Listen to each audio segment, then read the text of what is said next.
Good afternoon, my dear students. Welcome back to 31st session of Business Regulation. നമ്മൾ remedies for breach of contract എന്നുള്ള ഒരു ടോപ്പിക്കാണ് നമ്മൾ കഴിഞ്ഞ ദിവസങ്ങളിൽ ഡിസ്കസ് ചെയ്തുകൊണ്ടിരുന്നത്.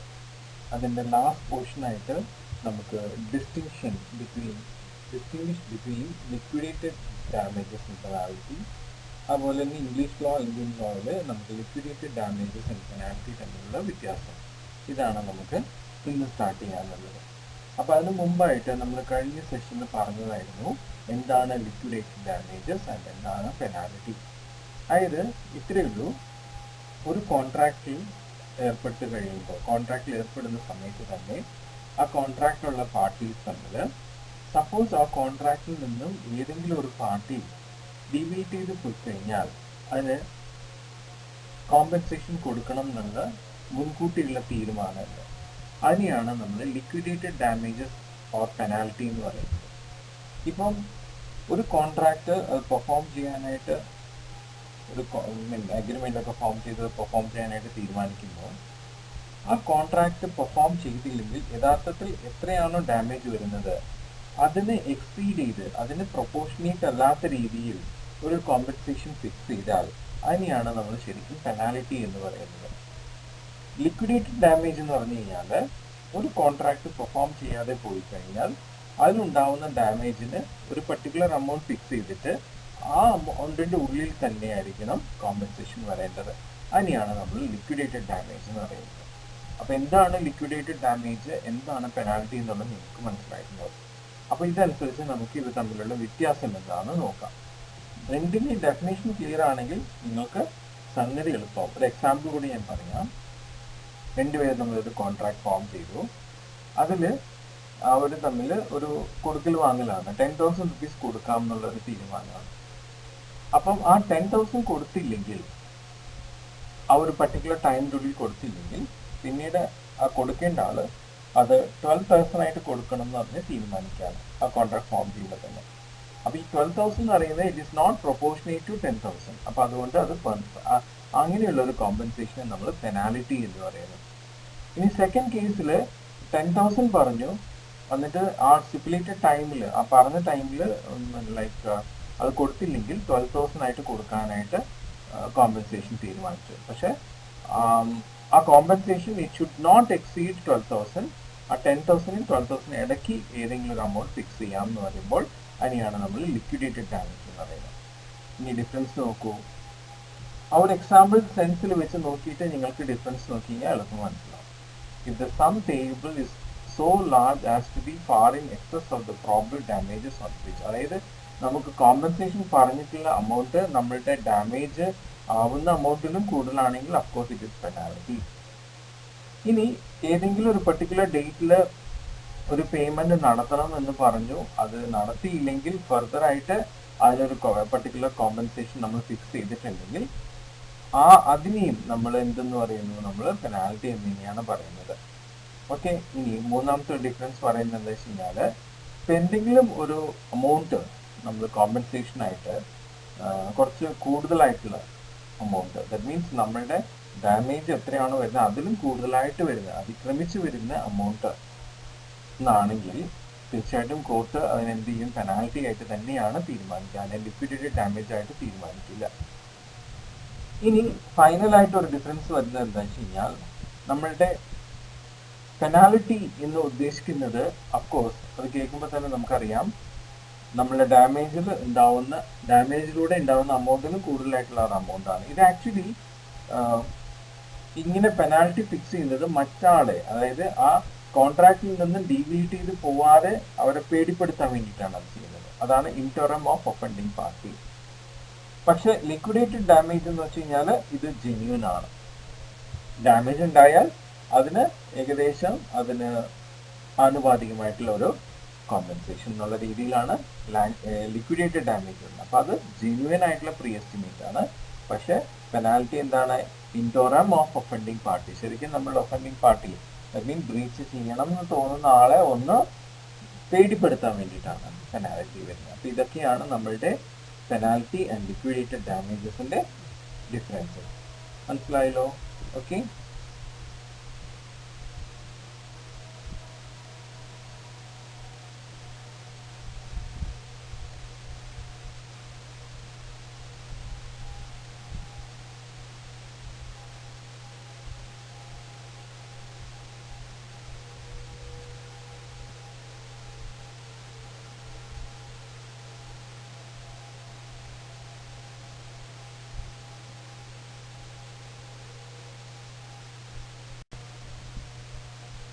ഓക്കെ ഡിയർ സ്റ്റുഡൻസ്, ഇനി നമുക്ക് നമ്മുടെ ലിക്വിഡേറ്റഡ് ഡാമേജും പെനാൽറ്റിയും ഇംഗ്ലീഷ് ലോയിലും ഇന്ത്യൻ ലോയിലും എങ്ങനെയാണെന്ന് നോക്കാം.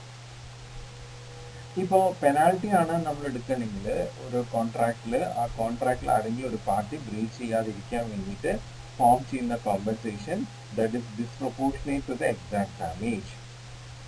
ആ എക്സാക്ട് ഡാമേജിലും എക്സീഡ് ചെയ്തിട്ടുള്ള amount ആണ് എന്ത് പെനാൽറ്റി ആയിട്ട് ഫിക്സ് ചെയ്യുന്നത്.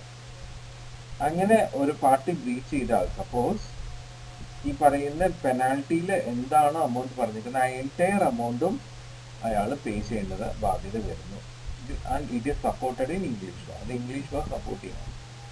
പക്ഷെ ഇന്ത്യൻ ലോ അത് ഒരിക്കലും സപ്പോർട്ട് ചെയ്യുന്നില്ല.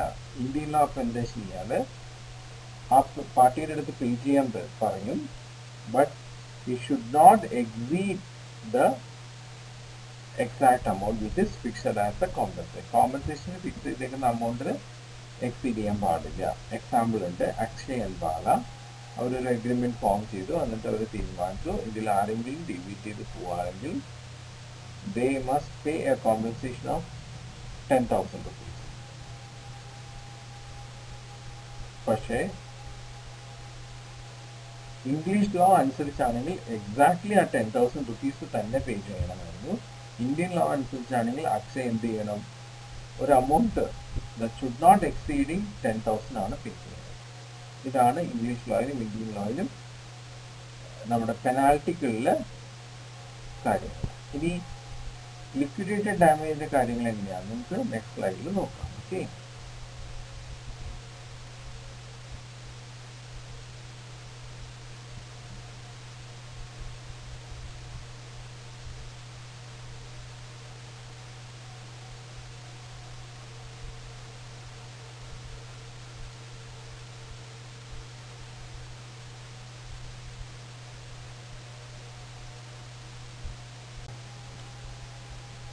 ഓക്കെ. ഇനി ഇംഗ്ലീഷ് ലോയിലും ഇന്ത്യൻ ലോയിലും ഒരേപോലെയാണ് ലിക്വിഡേറ്റഡ് ഡാമേജ് കൺസിഡർ ചെയ്യുന്നത്. അതായത് എന്താണ് ഡിസ്പ്രൊപ്പോർഷനേറ്റ് ആയിട്ട് ഒരു കോമ്പൻസേഷൻ ഫിക്സ് ചെയ്തിരിക്കുന്നത് അതിൻ്റെ ഉള്ളിലുള്ള ഒരു റീസണബിൾ amount ആയിരിക്കണം എന്ത് ലിക്വിഡേറ്റഡ് ഡാമേജസ്. ഓക്കെ, അപ്പോൾ ഇംഗ്ലീഷ് ലോ സപ്പോർട്ട് ചെയ്യുന്നത് പെനാൽറ്റീനെ, ഇന്ത്യൻ ലോ പെനാൽറ്റീനെ സപ്പോർട്ട് ചെയ്യുന്നതല്ല. എന്ത് പെനാൽറ്റി ആണെങ്കിലും അതിനെ ലിക്വിഡേറ്റഡ് ഡാമേജ് ആയിട്ട് കൺസിഡർ ചെയ്യുന്നത്. പക്ഷേ ഇംഗ്ലീഷ് ലോയിലും ഇന്ത്യൻ ലോയിലും ഒരേപോലെ കൺസിഡർ ചെയ്യുന്നതാണ് ഇത് ലിക്വിഡേറ്റഡ് ഡാമേജസ്. ഇത്രയാണ് നമുക്ക് remedies to the breach of കോൺട്രാക്റ്റിൽ വരുന്ന ടോപ്പിക്സ്. ഇനി അടുത്ത ടോപ്പിക് നമുക്ക് നോക്കാം, that is what is called quasi contract. Quasi contract എന്ന് പറയുന്നത് actually it is not a contract, ഒരു കോൺട്രാക്ട് അല്ല. പക്ഷേ ഒരു കോസി കോൺട്രാക്റ്റിലൂടെ എന്താവുന്നു, ഒരാൾക്ക് ഒരു ബാധ്യത ഉണ്ടാവുന്നു. അപ്പോൾ ഇതൊരു എക്സെപ്ഷൻ കൈൻഡ് ഓഫ് കോൺട്രാക്റ്റ് ആണ്. ഇതുവഴി ഒരാൾക്ക് ഒരു ബാധ്യത ഉണ്ടാവുന്നു. ആ ബാധ്യത എന്ന് പറയുന്നത് നമ്മുടെ കോൺട്രാക്റ്റിലുള്ള ബാധ്യതയെ പോലെയാണ്. ഈ കോസി കോൺട്രാക്ട് ഫോം ചെയ്തേക്കുന്നത് according to the principle of equity. എന്താണ് പ്രിൻസിപ്പിൾ ഓഫ് ഇക്വിറ്റി പറയുന്നത് വെച്ച് കഴിഞ്ഞാൽ ഒരാളും ന്യായമല്ലാത്ത രീതിയിൽ ഒരു ബെനഫിറ്റും നേടാൻ പാടില്ല. അഥവാ നേടിയിട്ടുണ്ടെങ്കിൽ അത് അയാൾ എന്ത് ചെയ്യണം, അതിൻ്റെ ബാധ്യത അയാൾ നിർവഹിക്കണം. ഇതാണ് പ്രിൻസിപ്പിൾ ഓഫ് ഇക്വിറ്റി. അപ്പോൾ ആ ഒരു പ്രിൻസിപ്പിൾ ഓഫ് ഇക്വിറ്റി നിർവഹിക്കാനാണ് നമ്മൾ കോസി കോൺട്രാക്ട് ഫോം ചെയ്തിട്ടുള്ളത്. അതിലൂടെ ഫോം ചെയ്യുന്ന ഒബ്ലിഗേഷൻ. ഇങ്ങനെ ഒരു കോസി കോൺട്രാക്ട് നമ്മൾ മനഃപൂർവ്വം ഉണ്ടാക്കുന്നതല്ല, പക്ഷെ ചില സിറ്റുവേഷനിൽ അങ്ങനെ ഉണ്ടായി പോകുന്നതാണ്. ഓക്കെ, പിന്നെ ഈ കോസി കോൺട്രാക്റ്റിൽ ഇംപ്ലൈഡ് ആയിട്ടുള്ള ഒരു ഒബ്ലിഗേഷൻസ് ഉണ്ട്. അത് നമ്മളുടെ കോൺട്രാക്റ്റിലുള്ള പോലത്തെ ഒബ്ലിഗേഷനാണ്. അപ്പം അതുകൊണ്ട് നമ്മൾ കോസി കോൺട്രാക്റ്റിനെ ഇംപ്ലൈഡ് കോൺട്രാക്ട് എന്നും പറയാം. ഓക്കെ,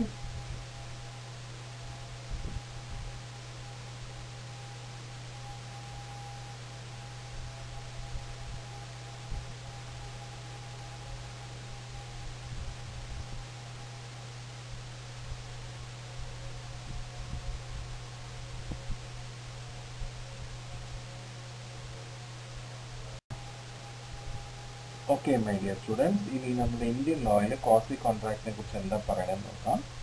കോസി കോൺട്രാക്റ്റിനെ കുറിച്ച് പറയുന്നത് ഇങ്ങനെയാണ്: നമ്മുടെ നോർമൽ കോൺട്രാക്റ്റിൽ ഉണ്ടാവുന്ന റിലേഷൻഷിപ്പിന് റിസംബിൾ ആയിട്ടുള്ള റിലേഷൻഷിപ്പ് കോസി കോൺട്രാക്ട് ഫോം ചെയ്യുന്നത്. ഈ റിലേഷന്റെ ഫലമായിട്ടാണ് ഒരാൾക്ക് ഒരു പാർട്ടിക്ക് ഒബ്ലിഗേഷൻ ഉണ്ടാവുന്നത്.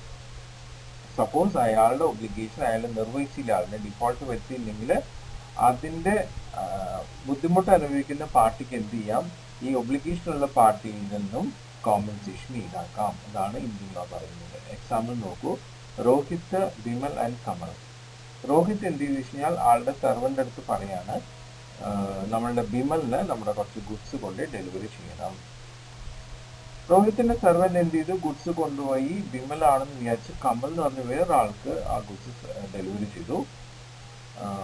കമൽ ആ ഗുഡ്സ് റിസീവ് ചെയ്ത് അയാളെ കൺസ്യൂം ചെയ്യുകയും ചെയ്തു. ഇപ്പോ കമലും രോഹിത്തും തമ്മിൽ ഒരു റിലേഷൻ ഫോം ചെയ്യണം, റിസംബ്ലിംഗ് റിലേഷൻ. കാരണം ഈ രോഹിത്തും കമലും തമ്മിൽ ഒരു കോൺട്രാക്ട് ഒന്നും ഇല്ല, പക്ഷെ എങ്കിലും ഇപ്പൊ രോഹിത്തിന്റെ ഗുഡ്സ് ഈ കമല് കൺസ്യൂം ചെയ്തത് കൊണ്ടാണ്, മീൻ അറിയാതെ കൺസ്യൂം ചെയ്തുകൊണ്ട് ഒരു റിസംബ്ലിംഗ് റിലേഷൻ ഫോം ചെയ്യുന്നു, ഒരു ക്വാസി കോൺട്രാക്ട് ഫോം ചെയ്യുന്നു. അങ്ങനെ കമലിന് ഒരു ഒബ്ലിഗേഷൻ ഫോം ചെയ്യാണ്. ഒബ്ലിഗേഷൻ പ്രകാരം രോഹിത്തിന്റെ എത്ര ഗുഡ്സ് ആണോ കമൽ കൺസ്യൂം ചെയ്തത്, ആ കൺസ്യൂം ചെയ്ത ഗുഡ്സിന്റെ വാല്യൂ രോഹിത്തിന് റീപേ ചെയ്യണം. അതുപോലെ രോഹിത്തിന് അയാളുടെ ഗുഡ്സിന്റെ വാല്യൂ, കമൽ കൺസ്യൂം ചെയ്തിട്ടുള്ള അയാളുടെ ഗുഡ്സിന്റെ വാല്യൂ അയാളിൽ നിന്ന് ഈടാക്കാനുള്ള അവകാശമുണ്ട്. ഇതാണ് എന്ത്, ക്വാസി കോൺട്രാക്ട്. ഇനി ക്വാസി കോൺട്രാക്റ്റും നോർമൽ കോൺട്രാക്റ്റും തമ്മിലുള്ള വ്യത്യാസം എന്താണെന്ന് നമുക്ക് അടുത്ത സ്ലൈഡിൽ കാണാം. ഓക്കെ,